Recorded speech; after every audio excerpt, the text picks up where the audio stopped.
The lesson. Oh yeah. Stage is set. Drops end of 2002. Yeah. Like I said, we sort of spent 12 months on the project.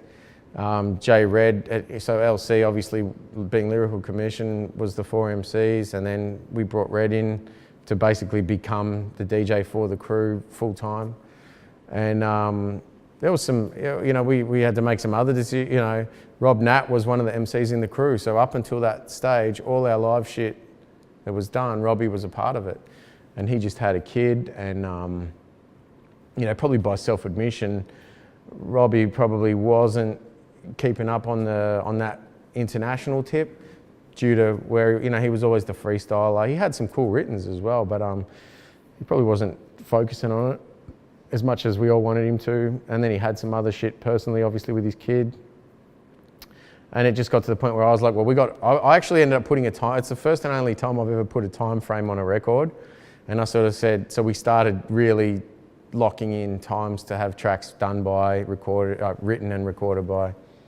And I just said, if you think you can come with it 110%, then that's all cool. But if not, then, unfortunately, we're going to have to keep it moving, sort of thing. So we kind of came to I'd like to think it was a semi-mutual decision, but it probably wasn't. And it was a hard decision for me to sort of end up having those discussions with him, and because he's still a mate of mine today. But as one of the founding members of the crew as well, like I said, I think by self-admission, he could see where the crew was going. And we were trying to give it our all at that time as well. And he was kind of venturing off in his writing and shit like that too, with uncut.com.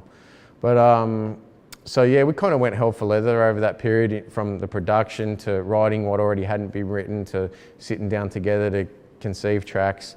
And it's obvious that we stuck to a pretty solid blueprint of a classic album. We had the chick track, we had the bragging tracks. We had a couple little topics shown in there. We had the track, the Ode to the DJ. We weren't trying to reinvent the wheel. I never have, man. I follow that classic blueprint of rap, just like I do with graph. Like, even, I wouldn't call myself a writer these days, but if I ever get out and paint, I'm still following that New York blueprint, you know what I mean? As I do with my raps. So,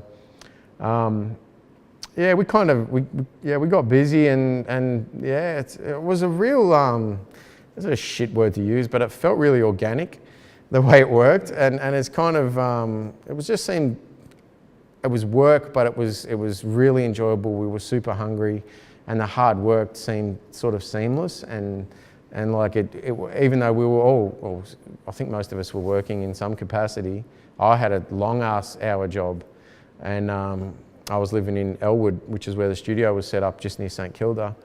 And I was living there, and I was doing long hours, but coming home and mixing every night, chopping lyrics, and it was good, man. It was good times. It was probably the most fun I've ever had making an album, because it was the first time I'd been at the helm as far as all the production, all the recording, and all the mixing myself, you know what I mean? I hadn't done that even on my own shit. I'd co-produced and I'd sat in on a lot of stuff.